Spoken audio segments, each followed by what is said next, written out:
Na primeira parte do curso, eu fiz uma apresentação geral sobre o que são GPUs, contei um pouco da história e mostrei alguns dos programas que a gente escreve para GPUs.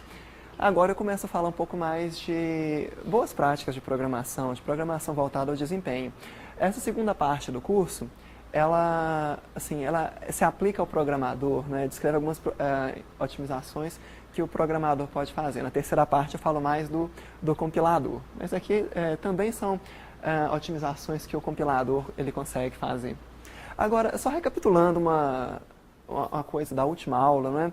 Como que eu consigo multiplicar matrizes em tempo log de n agora? É usando aquele nosso algoritmo, né, de soma de vetores em tempo logarítmico, né? Então a gente consegue, de fato, fazer com que a multiplicação, que é numa máquina sequencial cúbica, ela se transforme num algoritmo logarítmico, né, log de n. Olha só, isso é um ganho muito grande, assim, bastante impressionante. Existem alguns tipos de multiplicações que eu consigo até fazer mais rápido. Se fosse só multiplicações de zeros e uns, por exemplo, dava para fazer em O de 1, por exemplo. Mas, enfim, a gente consegue, então, multiplicar a matriz em tempo logarítmico. Falemos do compilador agora. Breve recapitulação aqui. Quais são os programas que vale a pena a gente executar na GPU? Quais são os programas que vale a pena a gente executar na GPU? Quais são os programas que vale a pena a gente executar na GPU? Você que entrou por último, quais são os programas que vale a pena a gente executar na GPU? Programas facilmente paralelizados. Quais deles? Boa resposta, quais deles? Aqueles que possuem... Regularidade, exato, regularidade. Aplicações regulares, como ele bem disse. Essas aplicações, elas de fato fazem sentido que sejam executadas em uma GPU. É claro que o ideal seria que o programador escrevesse o programa pensando no problema e que o compilador melhorasse o que o programador escreveu, assim, deixasse ele um pouco à parte das minúcias de hardware, né? A gente vai ver que existem muitas sutilezas aqui no mundo das GPUs. Que tipo de otimização de código, assim, em termos de compiladores, vocês conhecem? Alguém lembra de alguma? Otimização de código, alguma? Escalonamento de instruções, sim, eu posso ser bom escalonador de instrução. Outras? Alguma outra otimização de código? A otimização de cauda, né? De cauda rasa. Isso, assim, a gente não vai ter na GPU, não, né? Em geral, a gente não vai falar de funções recursivas, não. Embora hoje já se tenha, não é, funções recursivas, mas sim, essa é uma otimização típica, não é? Outras? Alguma outra? Alguma outra coisa que o compilador consegue fazer para melhorar o desempenho dos programas? Prefetching, previsão, né? Na verdade, isso em geral quem faz agora é o hardware, né? Já ficou bom em fazer essas coisas. O compilador pode ajudar, se escalonando as instruções de certa forma, diminuir, né, o impacto dos branches, dos condicionais na previsão, não é? Mas o hardware em geral ele faz essas coisas, né? Com 2 bits só em geral. Mas enfim, a gente vai ver algumas otimizações que são boas para GPUs. Falemos disso então. Eu acho que eu posso pular essa revisão. Como que grades diferentes, threads em grades diferentes vão conseguir conversar?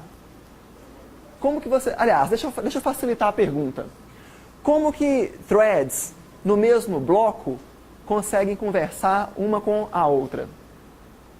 Como que vocês acham que threads no mesmo bloco vão conseguir conversar uma com a outra?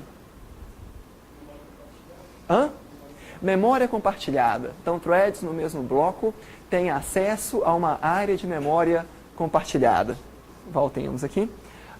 Threads no mesmo bloco tem acesso a uma área de memória compartilhada. Por conseguinte, threads no mesmo warp têm acesso a uma área de memória compartilhada. Afinal de contas, elas estão no mesmo bloco.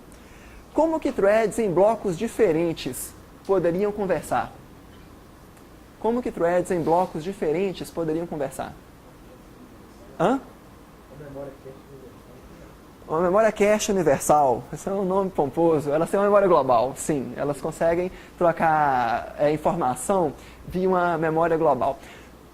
Como que, mas lembrem-se que threads em blocos diferentes na mesma grade estão no mesmo programa. Como que threads em grades diferentes poderiam conversar? Bom, também pela memória global, só que nesse caso a gente não tem garantias, né, de que os dados vão estar lá. Assim, é possível que eles tenham sido apagados por alguma outra thread, já não é o mesmo programa, mas são programas diferentes. Mas elas leem e escrevem a mesma memória global. Okay? Pergunta importante, qual que é o efeito de branches, de condicionais, na execução de programas em uma GPU? Qual que é o efeito dos condicionais? Assim, qual que é o problema de eu ter condicionais em um programa em GPU? Médio.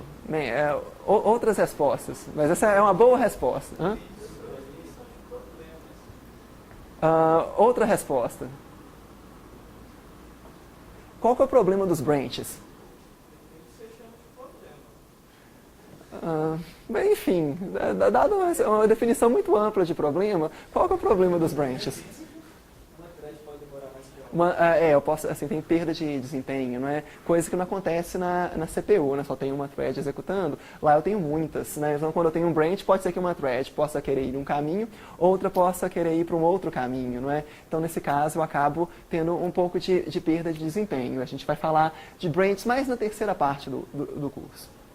Ok? Gente, então aqui eu tenho assim, duas formas de medir performance que são importantes, né? Eu tenho latência e eu tenho throughput. Numa CPU, em geral, a gente usa qual medida de performance? Latência ou throughput? Numa CPU. Numa CPU. Na CPU.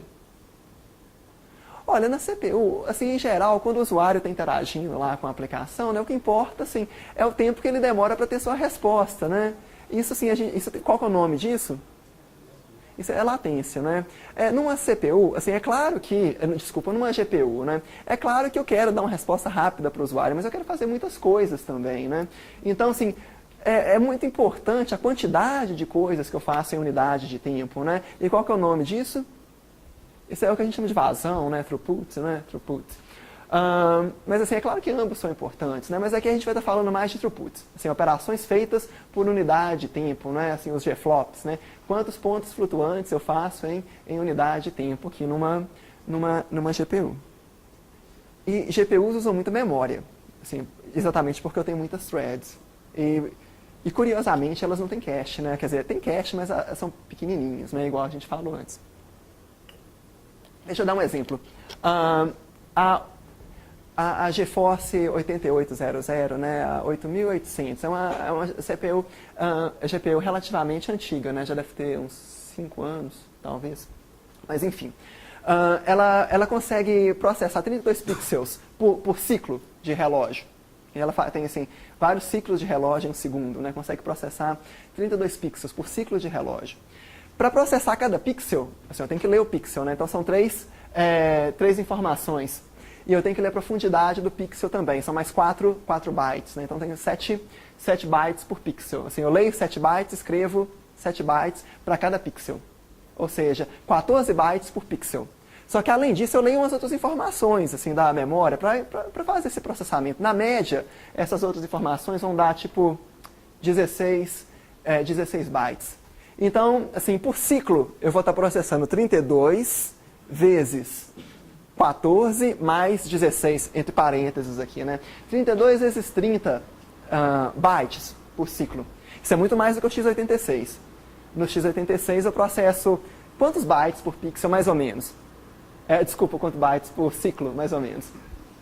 Assim, depende da máquina, né? Mas assim, 4 bytes, assim, 8 bytes, né? Assim, 12 bytes, poucos. Eu processo poucos bytes por ciclo. Na GPU eu estou processando da ordem de assim, centenas de bytes por ciclo de execução. Eu tenho várias threads em execução. Então, memória que é muito importante. E a gente vai falar de várias formas de organizar a memória numa GPU. Eu tenho essas 4 unidades de alocação principais aqui. Eu tenho registradores, ok?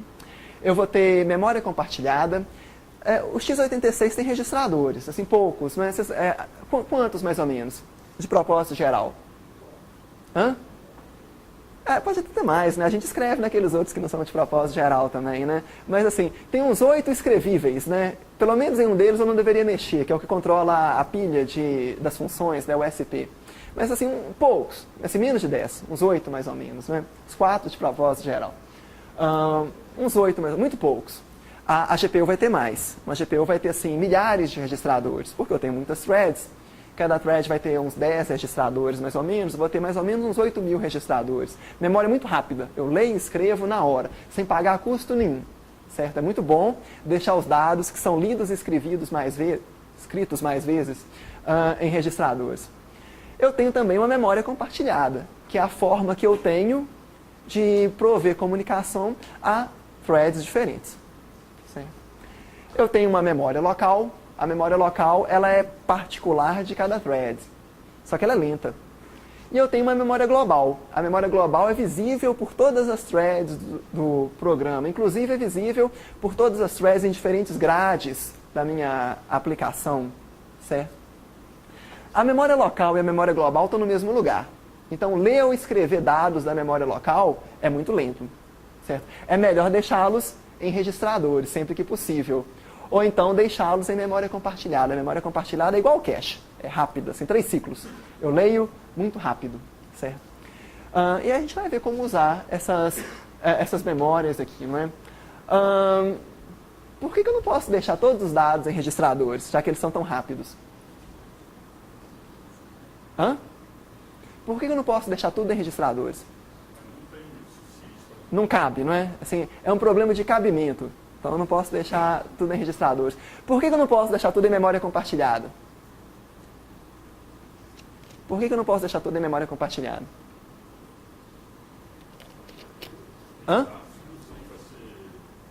Gasto instrução para ler, para escrever, é verdade, mas mesmo assim é uma instrução rápida.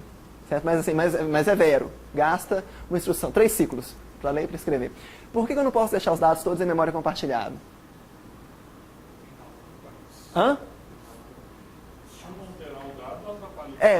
Tem 2 problemas aqui. O primeiro é um problema de cabimento, que assim, a memória compartilhada não é tão grande assim.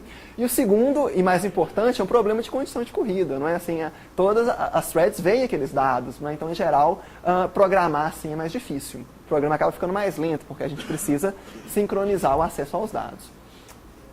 Bom, só uma figurinha para dar uma visão geral dessa hierarquia de memória aqui. Eu tenho no meu microchip, né, na minha GPU, vários blocos de threads. Esses blocos, cada um deles tem acesso a uma área de memória compartilhada. Blocos diferentes não compartilham a mesma área de memória compartilhada. Blocos diferentes, assim, é claro que eles podem, assim, em termos de hardware, usar a mesma memória compartilhada, mas eles não veem a memória compartilhada um do outro. Ok? Eu tenho várias threads no meu bloco de threads. Cada thread tem um conjunto privado de registradores e uma memória local que é privada. Essa figura é um pouco errônea, né, nesse sentido, porque essa memória local ela está aqui embaixo.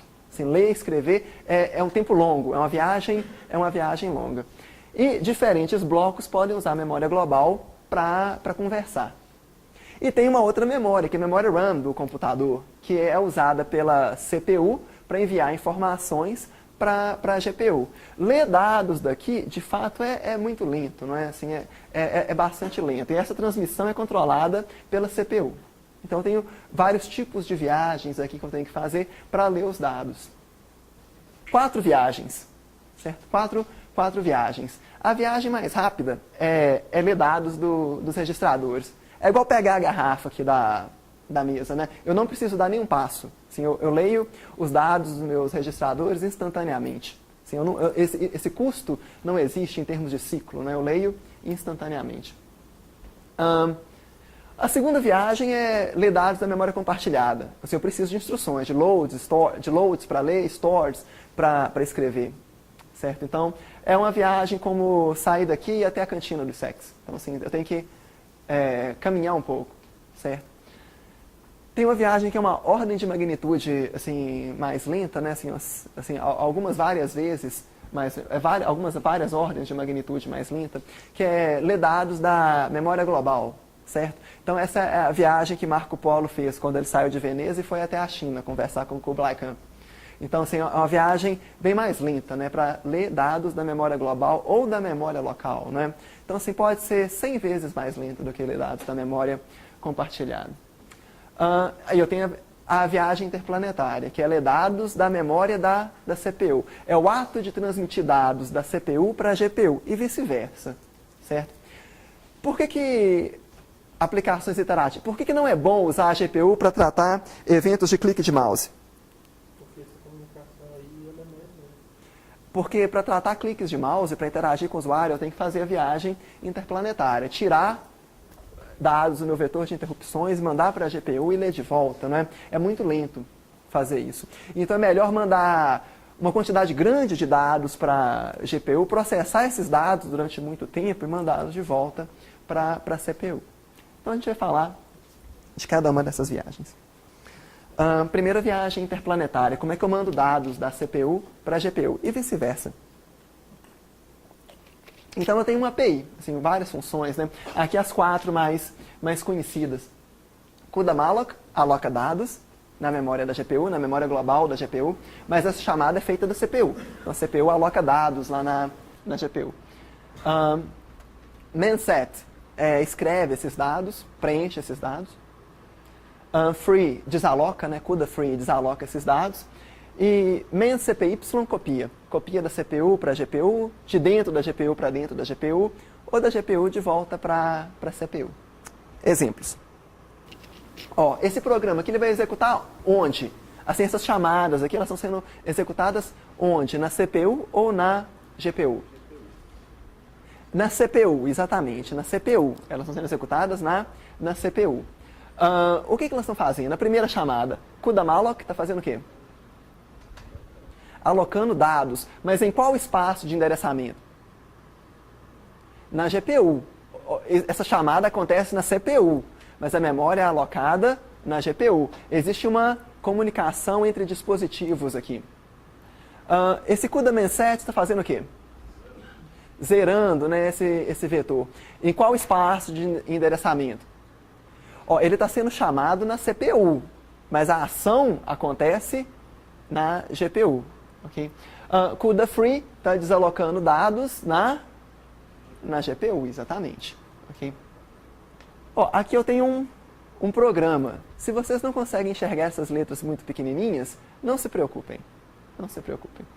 Mas, enfim, esse programa ele copia dados para a GPU, ele faz algumas coisinhas com esses dados e traz eles de volta. É só para ilustrar a viagem interplanetária, certo?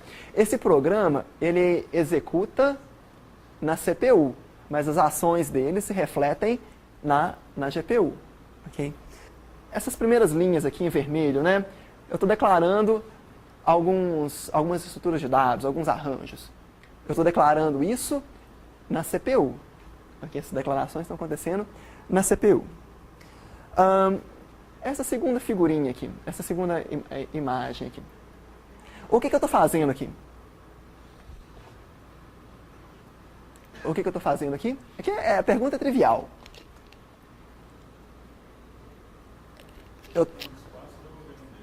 Eu estou alocando espaço, mas em qual espaço de endereçamento? Em qual memória? Na CPU. Malloc é da CPU. Okay? Estou alocando memória na CPU. Eu estou alocando 2 vetores na CPU. Essas segundas linhas aqui. O que eu estou fazendo? Na GPU, alocando memória na GPU. Ou seja, essas chamadas são feitas na CPU, mas a memória é alocada na memória global da GPU, do dispositivo GPU. essa chamada aqui está fazendo o quê? CUDA main set. Eu estou zerando qual memória? É a memória que eu aloquei na GPU. Primeiro eu aloco, depois eu processo. Né? Eu estou zerando aquela memória na GPU.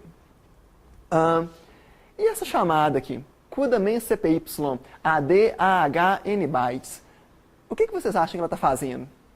Copiando os dados que foram alocados da CPU para a GPU. Por que a direção é essa? CPU para GPU. O que designa essa direção?